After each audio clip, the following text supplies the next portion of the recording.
Texas and Mexico share about 1,200 miles that are divided by the Rio Grande.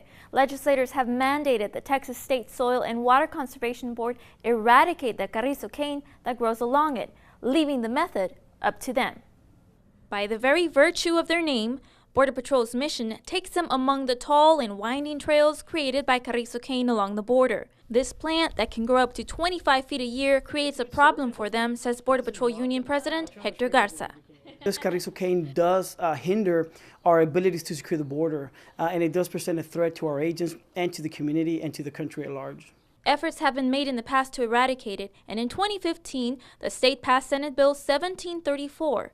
The Texas State Soil and Water Conservation Board plans on using mechanical, aerial, and biological strategies to wipe out the plant. But it's the aerial strategy that has Garza concerned. If some of these pesticides are used along the river, our agents will be working directly in those areas. So we want to make sure that our agents don't take some of those pesticides home with their uniforms, or that they get contaminated, or that they get adversely affected in any way. Environmentalists, too, like Tricia Cortez, favor biological approaches like using wasps that naturally attack this plant. Long term, it's far-reaching, the biological approach, because that cane dies. The roots, the rhizomes, which are so thick and massive, it dies off. And so with aerial spraying, you're not going to stop. Everything's going to die a lot quicker, but then everything, it's going to grow back, and you're back to the same thing.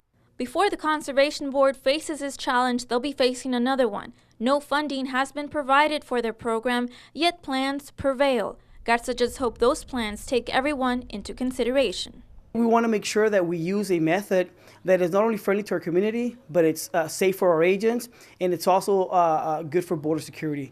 The Senate bill behind this effort was co-authored by Senator Saffarini. In a statement from her office, it reads in part, "Significant concerns already have been raised about the aerial spraying of herbicides.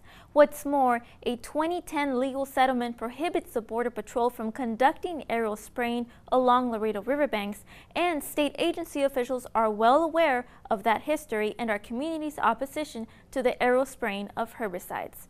The other methods favored by some include the USDA's mechanical approach used to cut down the cane. However, funding has also been an issue for them. For KJNS, Valerie Gonzalez.